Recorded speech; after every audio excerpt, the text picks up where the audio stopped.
So, as it says, we're going to get started shortly with the live event, In My Hands But Beyond My Control, a story of life and Buddhism from Koichi Mizushima. He's married to Janet Mizushima, who's going to play a large role in the presentation today, daughter Ellie Mizushima, who's a fantastic singer. They also have a family dog named Chuck, which I'm sure is very important. He's been a minister's assistant at the Sacramento Betsuin since 2003. He also completed the Jodo Shinshu correspondence course in 2017. He's currently on staff at the BCA for the Buddhist Education as the youth coordinator since 2018. And as a minister, he's really invaluable. He helps us and manages a Ministerial Benefits Coordinator. And every time I have a question about taxes or healthcare or a 401k or a 501c, I talk to Koichi and he breaks those down for me so I can understand them. He also has a lot of interesting hobbies. He loves to play Texas Hold'em. He loves singing karaoke with his friends. He loves stand-up comedy. And it says here he loves fun, brain teasers, and jokes. And I'm sure we'll get a lot of these during his presentation. So we're really lucky to have him. We really appreciate him spending his time and sharing how Buddhism has informed his life, especially in the good times and also in the bad. So please take it away, Sensei. Thank you very much.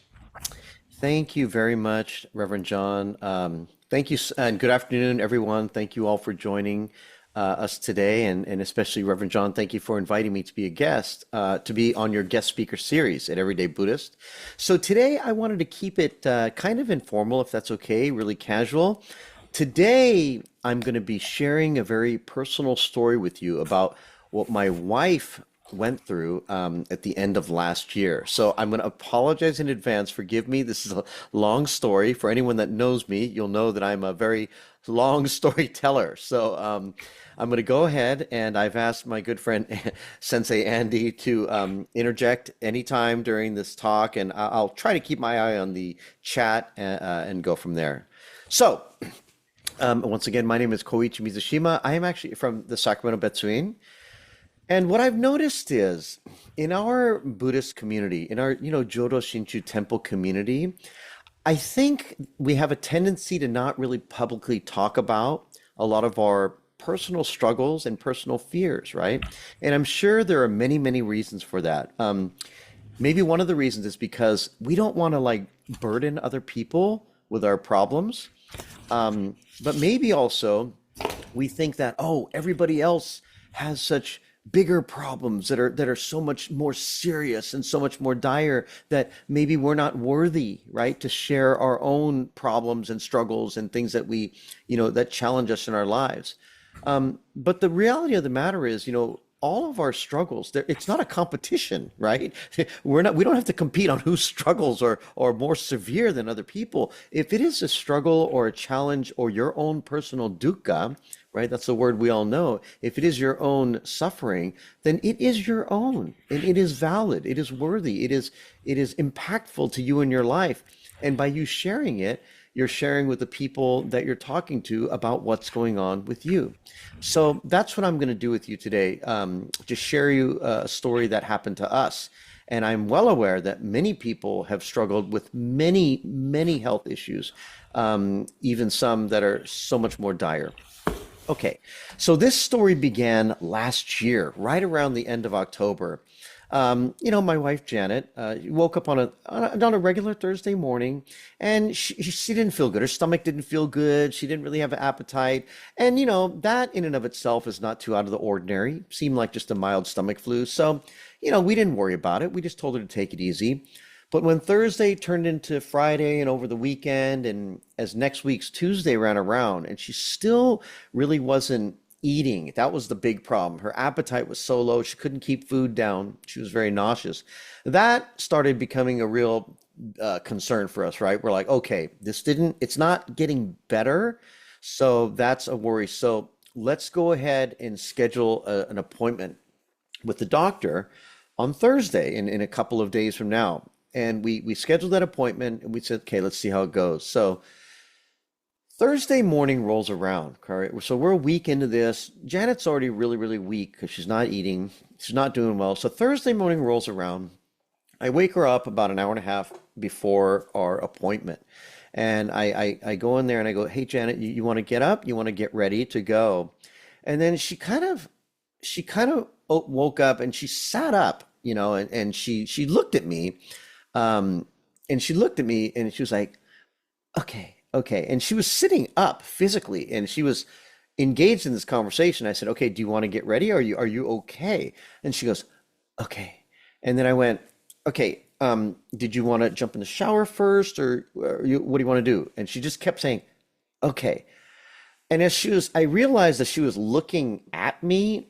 She wasn't looking at me, like she was facing me and she was responding to me, but I could tell that something was really, really amiss here. Something was really messed up. So I said, do you want to postpone? Are you not feeling up to it? You want to go back to bed? And she went, okay. And then I went, okay. I said, stop. I know this is not the right way I'm sharing this personal story with all of you, so don't judge me. Okay, I went, okay, quit screwing around right now, man. You need to get coherent with me right now. I need to know whether you are truly understanding me or not. And I said, what's my name? And then she said, okay. And that's when I really freaked out. I mean, I really went into a panic. And then I immediately called 911. I got to call 911. She wasn't exhibiting any signs of stroke or anything like that, but this was something that had never happened to her, this complete cognitive disconnect. And so I called 911 immediately. And the operator, as many of you know, they stay with you on the phone. And they said, we've already dispatched paramedics. They will be on their way, en route within minutes. They'll be here. How is she doing? I said, she's sitting up. She's looking okay, but she's just not coherent. She's not with me. She's not cognitively connecting with me. So I know there's something very, very wrong here. So anyway, within moments, these 911, the fire department's there, the ambulance is there, we live on a little court. So obviously it's a big deal. It's a lot of commotion. So they're all there. These four giant firemen are coming into the house, and coming upstairs, and they're doing the same checks with her. They're coming in. What's your name? What day is it? And she's able to kind of answer. She's not really able to answer those basic questions. I think she knows what her name is, but beyond that, really, really out of it. So they immediately loaded her up and took her to the hospital. And I'm all, what do I do? Do I follow you? And they're like, no, it's going to take a couple minutes to get her checked into the ER. So you might as well get your things together. So I took that opportunity to take that extra 20 minutes and, I got my go bag ready, right? Extra battery for your phone and all this other stuff. And anyway, so I got to the ER around, something around 9:30 or something, about 30 minutes after, 10 o'clock or so, about 30 minutes after they arrived. So she was already checked into the ER part of the hospital, right? And for those of you, again, this is something I'm sure all of you are familiar with, right?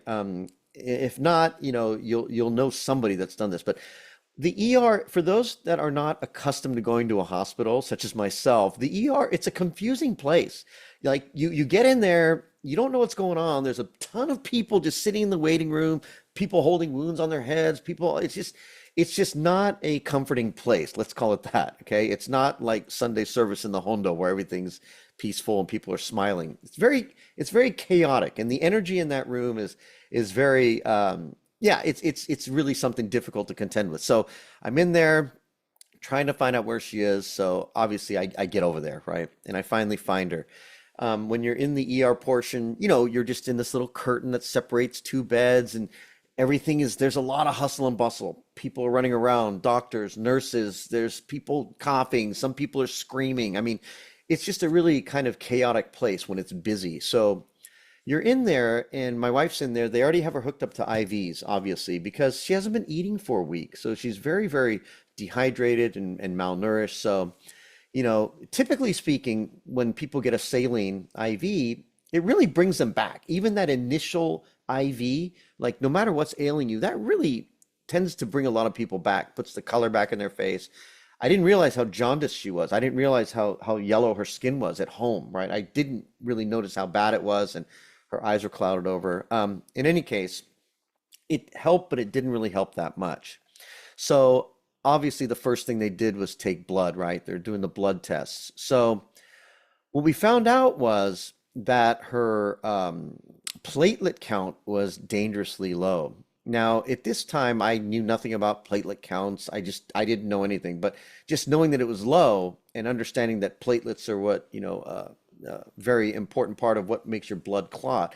I know it's an important part of your blood, but didn't understand. So they said it's really, really low, and it's at a level that's kind of concerning.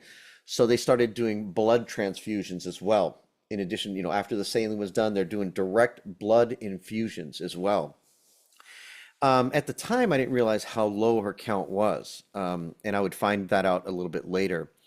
And as they were looking at that, they were looking at her skin and other visual indicators. But with this low blood count and with some of the symptoms of her skin and stuff like that, one of the first hematologists that came down threw out this term that I'd never heard before. And again, when you're in these situations and these doctors come and they throw out these huge medical terms, which the lay person has no idea what you're talking about. And this is my message to doctors.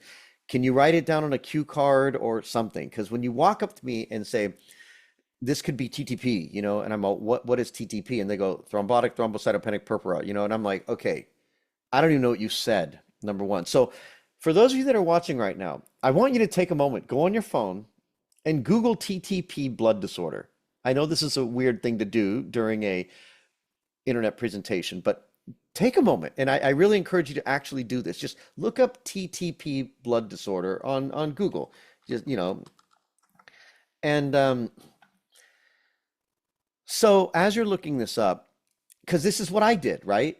You're in the same situation. This is what I did. I don't know what's happening. These doctors are rattling out. They're not sure what it is, but they're throwing this term out. They're saying this case is kind of presenting like TTP. So when you look at it, the first words that I see, I don't know what you see, but I see the word rare. I see the word life-threatening.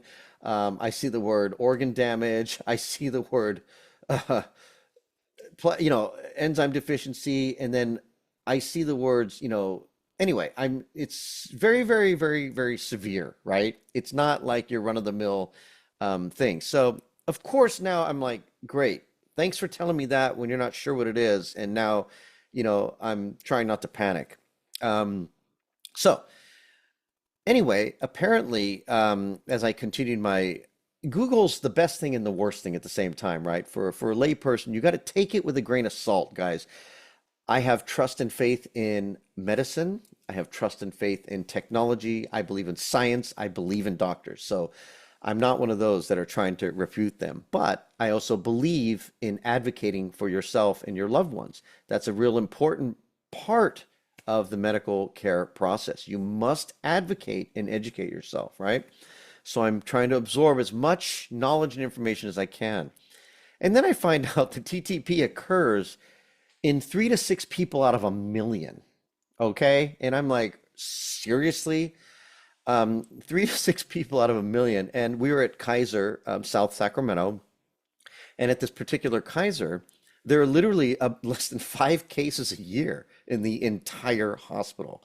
So to say that this is rare is a huge understatement.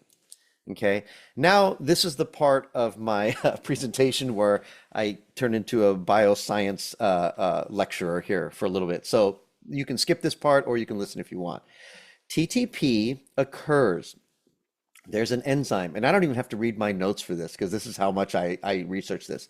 This occurs when there's a deficiency of an enzyme, and it's called Adams TS13. Okay, I'm going to call him Adam. What happens is your immune system gets disrupted, and this is what the disorder is, and it mistakenly destroys and attacks this Adams TS13 enzyme. And the reason Adam is so important is when blood clots form in your blood, typically due to an injury, right? That's when a blood clot forms. When the clot forms, it forms these chains, and to make the blood clot, the glue to make a clot are your blood platelets, and platelets are all throughout the bloodstream. So when a blood clot forms, it sucks the platelets out of your blood and it makes a clot. The problem is Adam's TS13's job, Adam's job is to say, okay, we don't have any real damage here. This clot's not needed. Break it up, guys. Time to break up the clot. And Adam comes in and breaks up the clot, thereby releasing all the platelets back into the bloodstream and breaking it up.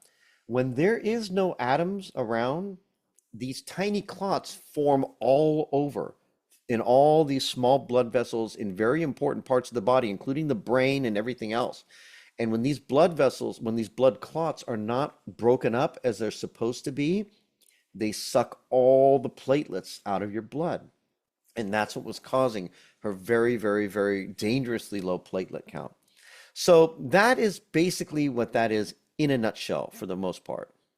So how many of you at this point of the story are wondering how she contracted this disease?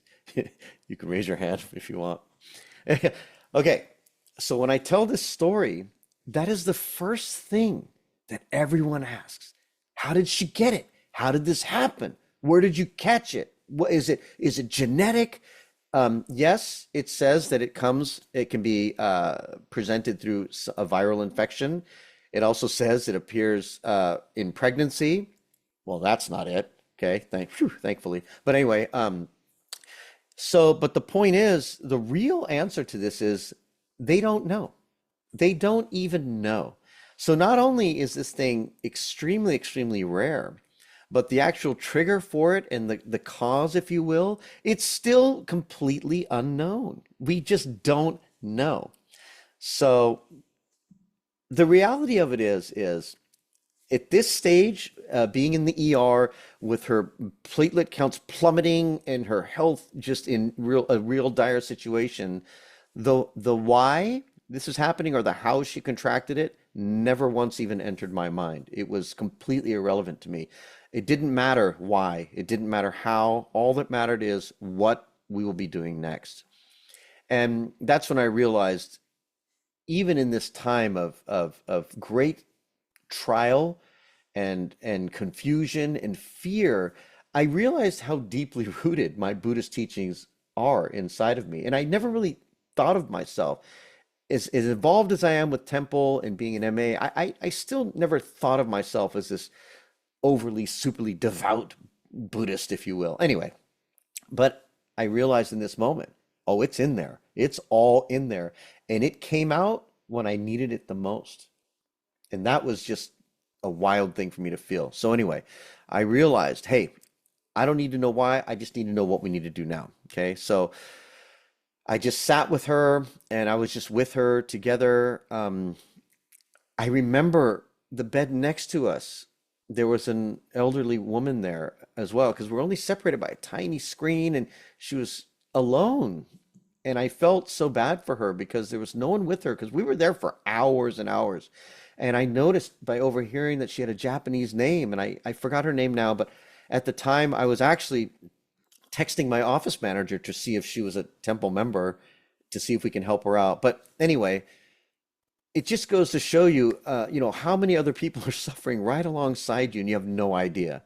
You have no idea. And at that moment, I felt very fortunate that I was able to be there with my wife, right? That I was just there, and she had somebody there.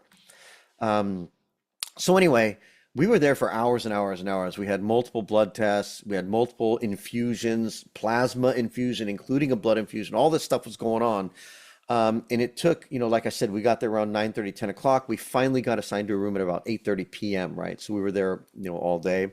Yeah, and it's crazy because I forgot to eat, and it didn't even matter, right? You go into this state of kind of, fight or flight, right? And you just get into this mindset and you do what you got to do and you forget everything else. So we were ready, our patient room, and we got into our room. And that was day one. And I realized that evening, that her platelet count was at like 12,000. So I don't know how many people are familiar with that, but your normal platelet count has to be up above 150,000, just for bare minimum. So she was down at like 12,000. So I didn't even know that number until later that evening. And the treatment for TTP is it's multi-pronged, right? So first of all, they hit you with high dose steroids to suppress your immune system. And then secondly, they do what's called, and again, a hematologist enters the room and she's telling me all this. And they're all like, you're going to have to do plasmapheresis. And I'm like, wait, I didn't understand. What she was saying was plasmapheresis. Okay, so I do my best to listen and I try to write down what she said. I try to Google it. Luckily, I got close enough and I figured out what it was. So the treatment plan is high dose steroids. I think we're getting 1,000 milligrams just to give you an understanding of what it is. Like do IV. Like this is super powerful.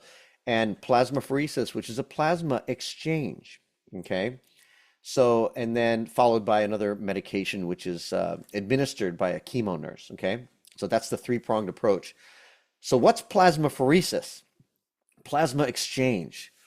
Plasma exchange is done somewhat similarly to like a dialysis in a way, if you want to look at it that way, right? They take all your blood out and it goes into this plasmapheresis machine and it's centrifuges out, separates the blood from the plasma, right? And the plasma is the culprit here. The plasma holds those B cells that are attacking Adam, right? Adam's TS13. So it's taking that plasma out, getting rid of it, and you're getting donor plasma coming in. This is like 3 liters of plasma. This is not a small thing. My wife's tiny too. I mean, 3 liters. And I'm looking at this stuff knowing that someone had to donate this. Not someone, multiple someones. Many people it takes to get 3 liters of plasma. And it is liquid gold. I mean, honestly, this is rare. I mean, it's precious. And when they donate plasma, it's not like donating blood. When you donate blood, they just take it out and you're done. When you donate plasma, you got to sit in that chair. They take your blood out, they centrifuge it, separate the plasma, and they put your blood back in you so you can recover faster. So these people, just to donate 1 unit of plasma, they still take 3 hours to sit in that chair. And they have to stay awake because they got to manipulate, you know, their muscles and their blood flow. So in just sitting there knowing that and watching this machine with these bags of plasma hanging, just realizing what it took for this to happen for her was truly overwhelming. But before we get to this plasma exchange part, we have to insert what's called a major catheter right in her neck, the main artery connected to the heart. Now, that in and of itself is a rather, you know, it's a surgical procedure. It's not to be taken lightly. The problem is when her platelet count is at this dangerously low level, this simple catheter surgery insertion becomes incredibly risky. So as the surgeon sitting here, because remember, we're talking to 5, 6, 7, 8 different doctors. They just rotate in, rotate out. You don't have like a general one person that's talking to you, right? You're getting a hematologist, you're getting a nephrologist, you're getting a surgeon. These are all things I have no idea what they are. Okay, so the surgeon now is a new person who I never met. She's talking to me and she's looking at me going, so we have to insert this catheter, which is right there. The problem is it's right by the carotid artery, which is the main artery. And if we nick that artery with the low platelet count, your wife will bleed out and die. And that's how she's talking to me. And I'm like, okay, I appreciate the reality. I appreciate that. But as I'm looking her in the eye, she's all, you know, there's high risk to this and that. But if we don't do it, we can't do the plasma exchange, which is the treatment. And she's looking at me and she says, yeah, so if we nick the carotid, you know, if we nick it, then she'll bleed out and die. And I'm like, well, then you're not going to nick it, right? You know, and I'm just looking at her going, yeah, how about I'll stand behind you. And if you nick that, I'll nick. Okay. I didn't say that. Okay. So suffice it to say, it was a huge moment of concern, the reality situation. They said, if we can't get her platelet count above 20,000, we can't even do the surgery. We can't even put the tube in to start the treatment. So they're doing direct platelet infusion now, right? We did blood infusion, we did plasma infusion. Now we're doing straight up platelets in a bag directly into her bloodstream. And they're trying to just get that platelet count high enough to perform the surgery. So they said, well, we'll have to do a test and we'll let you know. Everything takes time. The procedure, the infusion takes time. Then they have to run a blood test. It's got to go to the lab. So there's just so much waiting. There's so much waiting. Anyway, so we get in there. At this point, my daughter had joined me. She goes to UC Davis, so I had to make a decision. My daughter's 21, okay, so she's not a little kid. But still, many parents have different ways that they share news with their loved ones. Even my parents do this, and my wife's parents. They're not always forthcoming about how serious their conditions are, and they don't tell us till after the fact, right? We all do this, right? They all do this. You go, why didn't you tell me? Well, we didn't want to worry you. Well, in this instance, I realized that it's not a matter of worry. I owe it to my daughter to tell her the truth.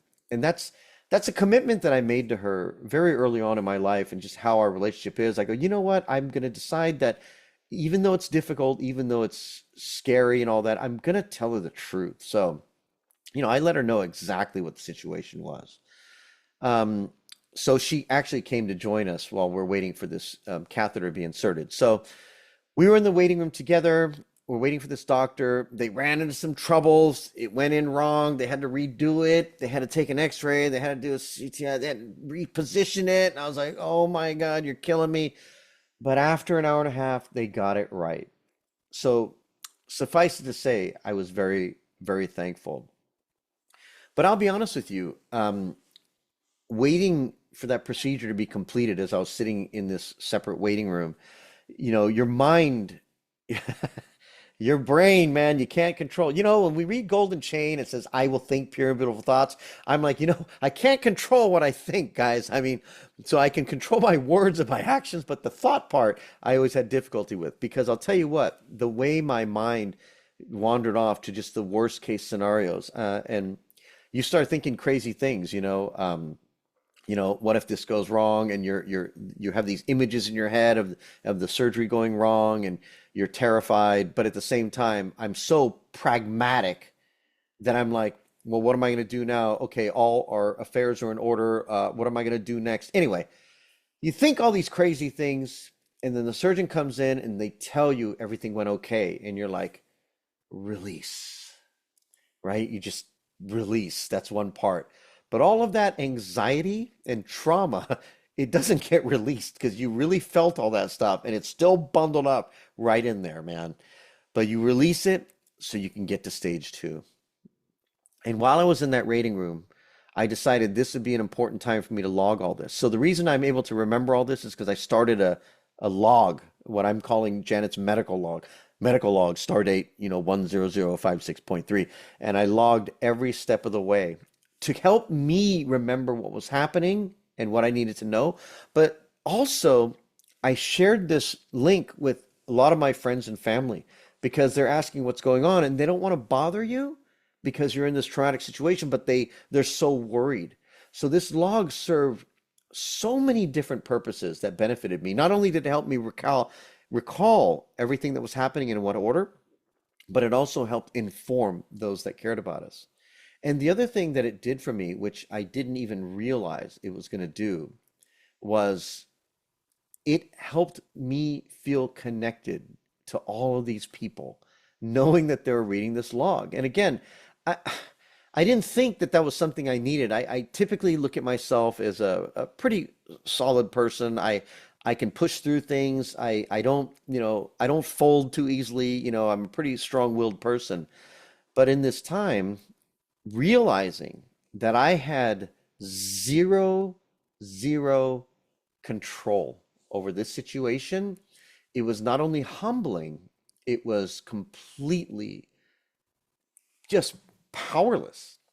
And it made me realize, and I don't, this may or may not be the same teaching, but you've heard this teaching that we share all the time in Buddhism, right? About self-power and other power, tariki and jiriki, right?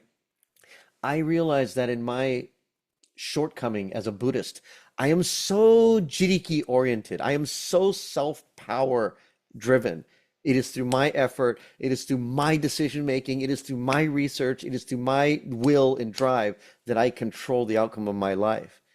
But oh no, when I'm in that waiting room, I am in the hands of this surgeon. I am in the hands of the hospital. I'm in the hands of medical technology and research that they have accumulated in how to handle this rare situation. I am completely, utterly, and totally in their hands. And that hit home super hard. And in a way, in a weird, strange way, it created, and I don't want to use the word comfort, but it created a sense of there's nothing more for you to worry about. You can worry, but there's nothing more you can do or control in this moment. So you have to let go. And there's just no other choice. And it was a powerful, powerful realization and feeling. So anyway, I kept writing in this journal. And after everything went okay with the catheter surgery, we started our first plasmapheresis. And the technician's name was Jose. And little did I know that I would be spending so much time with Jose. We thought this would just be a couple procedures and we'd be cool, whatever. But I didn't know Jose was going to become my best friend. If I can find Jose's contact information, I mean, Jose's coming over for Thanksgiving. Let me tell you that in advance, okay? So my man Jose, man, is in there. We start at 8 p.m. This plasmapheresis takes about 3.5 hour process. So he's in there. And thankfully, he never leaves. As the technician, he has to stay there to monitor her, to see how she's doing, to see if she's uncomfortable, or see if she's reacting poorly. So first thing is first, we were so fortunate that this plasma exchange process went very smooth with Janet. She had no adverse reactions. She didn't have any weird allergic things. It went really well. So for the first time, things were kind of going our way. And having Jose there brought me so much comfort because prior to that moment, right, doctors are coming in and out. A new hematologist. We had 4 hematologists, right? They're blood specialists. We had 2 to 3 nephrologists, right? They're organ specialists. We had 2 to 3 lead doctors. So there's so many different things, but at least Jose was there and he was with us for 3 hours. And so that happened in the evening. And after this crazy, 48 hours or whatever, we tried our best to get some rest, get some sleep, and then we woke up the next day. Are you guys doing okay? I'm so sorry. This is such a long story. Are you guys doing okay? I'm so sorry. I don't know how to tell it any other way. Okay. So we wake up the next morning, and this is the way Kaiser works, right? They do the blood test. So they're coming in at like 5 in the morning, and my poor wife's just exhausted. I mean, just the plasma exchange, exhausted. So she doesn't even notice. They're taking blood, they're blah, blah, blah. And then they take it to their internal lab. And then what I do is I log on to kp.org and keep looking to see when the lab results come in, right? So I remember we came into the hospital like 12,000, right? Platelet count, which is super dangerously low. And finally, on this morning, day 3, we woke up and her platelet count was 47,000. 47,000, still below, but oh man, what a relief, right? Oh my God, for the first time, we were turning a corner. We got through the most difficult hump of that catheter surgery. Thank God we got through that. And we're going into this really strange and rare treatment plan of plasma exchange, which is a whole nother unique thing, and it's working. And it's finally working. And then for the first time in 48 hours, Janet was trying to get up by herself even to go to the restroom. But luckily I'm there. I can totally help her and hold her. What Janet doesn't realize is I'm terrified holding her to the restroom because of this low platelet count. If she falls down and she hits her head or something happens like that, you know what I mean? We're going to be in huge trouble. But I didn't really articulate that to her. So as I'm laying in this my cot that I brought from home, every time she twisted and turned at night, I would just wake up to make sure she didn't try to go to the bathroom by herself or get up by herself. So like I'm truly like just on edge this whole time. Anyway, she was doing really good. And they did another afternoon blood test. It went up to 51,000. So obviously, I started feeling this sense of hope and relief, and I couldn't believe it. The next morning, day 4, we woke up, we were at 84,000, 81,000. Now, at this time, again, they're coming in and out all day. Like these people, I don't know what they do, but they come in at like 2 in the morning And there's a night shift, right? So they start at 11 p.m. Yes, people are nodding. Yes, they know that I've been in the hospital. These people come in. I understand it's their job. They start their shift at 11 p.m. and they end at like 6 a.m. It's 7 a.m. It's their job. They don't want to look on their call sheet and say they did nothing for the patient. But in those hours of midnight to 7 or 11 to 7, we're just exhausted. We're trying to sleep. So they come into the room and they go, and it's dark in there. They open the door. It's like, rah! It's like sunlight coming in. We're like reacting like vampires. We're melting in the light. Ah! And they go, and I don't know what it is, but none of them know how to whisper. There's no whispering. I don't know. That's the thing. So they're like, yes, just want to let you know your hemoglobin is now at 8.2. And I'm all, did this lady just wake me up to tell me that? Like, I'm about to lose my mind because we're under tremendous stress. We're not sleeping. We're exhausted. We're malnourished. I almost lost my mind. Fortunately, I held it together. Okay, fine. So we're doing this plasma exchange. We're on the high dose steroids. The other part of the treatment plan is what's called rituximab. And it is this very powerful medicine administered by a chemo nurse, which shows you, the strength of this medication. You get rituximab only once a week. This is some powerful, powerful stuff that suppresses the immune system, suppresses those B cells that's attacking who? Atoms, right? So that's another weekly medication. So here we are. We got it on Thursday, Friday, Saturday, Sunday. And here we are on Sunday. We're getting our first dose of this rituximab. Okay, so we're doing the plasma exchange. After day 4, day 5, Janet, for the first time, is actually hungry. And to me, that was such a huge spiritual victory because she hasn't eaten for like 10, 11 days. So that when you get your appetite back, right, as we all know, that is a huge positive sign, huge. Get your appetite back. So she wanted to eat breakfast. We did the rituximab last night. We're getting all this stuff. We woke up on day 5 and our platelet count was 133,000.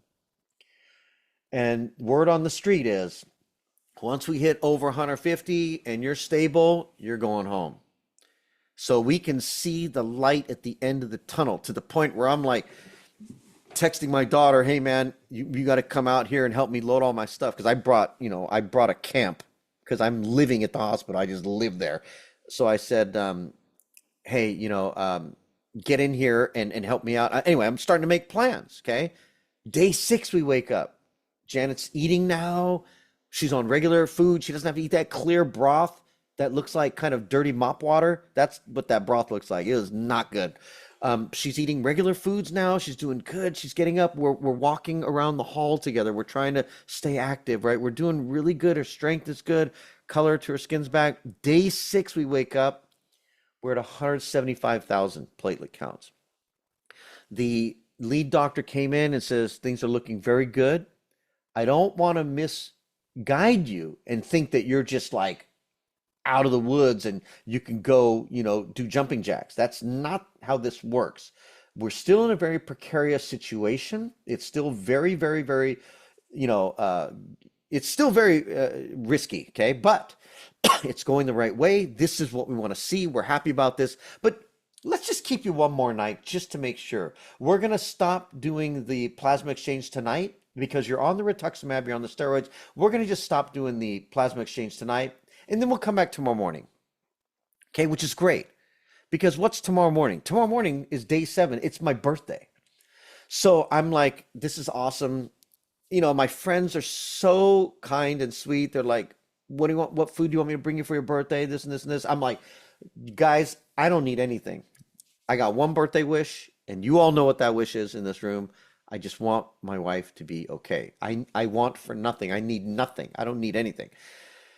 But on day 7, when we woke up, here we are thinking, okay, we're going to be out of here in the next 2 days. Her platelet count dropped down to 150,000.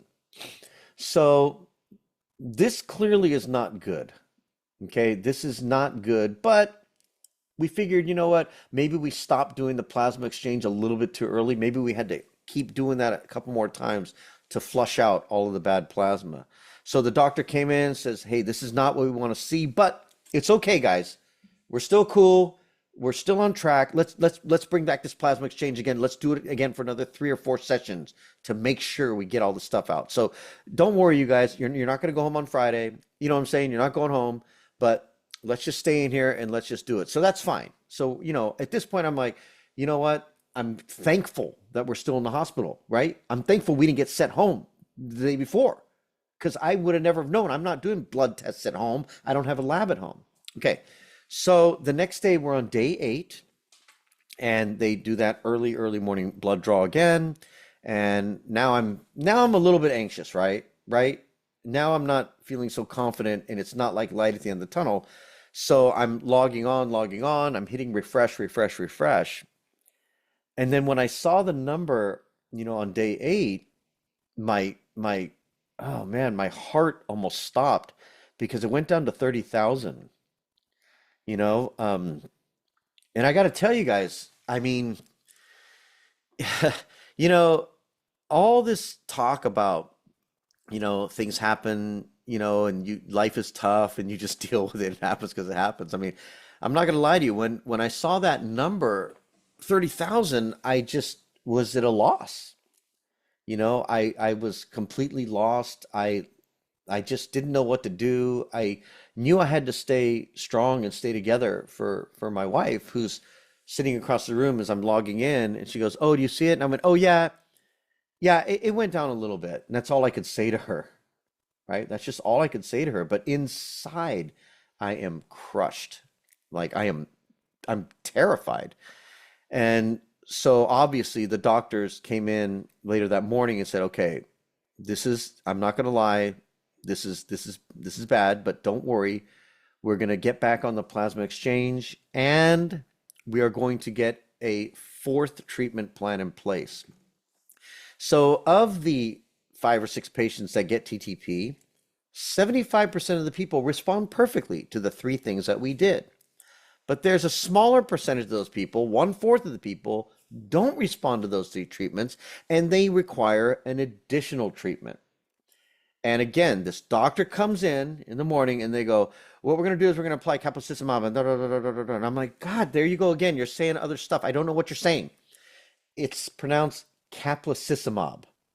Okay. And it's another very powerful drug that targets a specific B cell that is attacking Adams 13.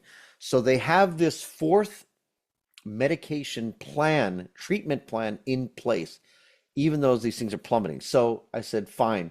Okay, at least we have a plan, right? We're not just spiraling downward out of the sky and going to crash into the ground. We have one final parachute that we can pull.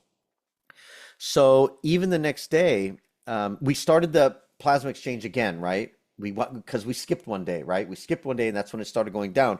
So we've been doing it 2 days now, and even though it's going down, I'm thinking, okay, at least that'll hold us.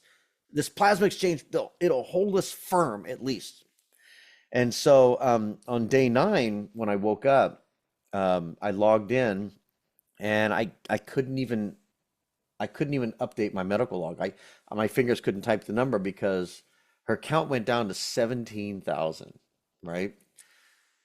Now we're right back where we started on the first day we came into the ER pretty much. We went full circle, and we're right back to where we started. And that number was the most devastating, number. I couldn't even tell my wife. I said, "Oh, hey, you know what? I got to get my morning walk in." I had to get out. I had to leave the room, So anyway, I left, walked it off, and I just told her, "Yeah, it went down again, but don't worry. The doctors already have this 4th treatment plan in place, and we're going to implement this probably later tonight, and we're all going the right direction. And thank goodness we are in the right place." So at this point, I have one of my very close temple members. As he works from home and he has multiple screens set up on his computer. On his 3rd screen, he has my medical blog open 24/7, man. He's doing his work, and he has my Google Doc in real time on his screen. Like, he sees me typing and stuff. And these people are devastated right beside me. They are just, the wind got taken out. We were lost. it was just really bad. It was just a really, really, really, really bad moment. And up until this time of my life, I don't know how many of you guys feel this, but I've always felt this sense of, hey, things will work out. Everything's fine. Things happen, but everything tends to work out for me. Um, you know, but for the first time in my life, I went, this is not going to work out for me, and I really, really thought things were not going to work out. So they started the caplacizumab medication that evening, followed by another plasma exchange. And that night, usually they only order the tests in the morning, but they did a special blood lab test that evening at like 8 p.m. And the result came back. And for me to click on that, kp.org and type in the password, I mean, gosh, usually I face things pretty easily. I'm not one of those people that can't face things. You tell me what it is. I'm a pull the Band-Aid off kind of guy, right? I don't sugarcoat it, whatever, but it was so hard for me to push. I couldn't even do it, but I did it. And the number came back and it was 28,000. Now, 28,000 is a horrible platelet count number by any standard measure. But that number was the greatest thing I'd ever seen in my life. It was just the most amazing number that I had ever seen in my life.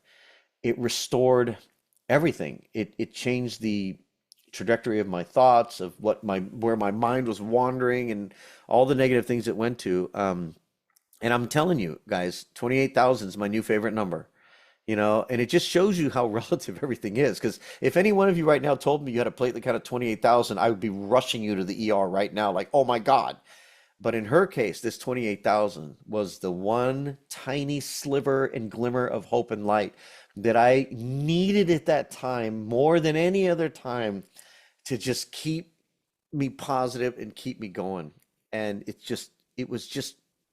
I needed it. I just needed it at that point.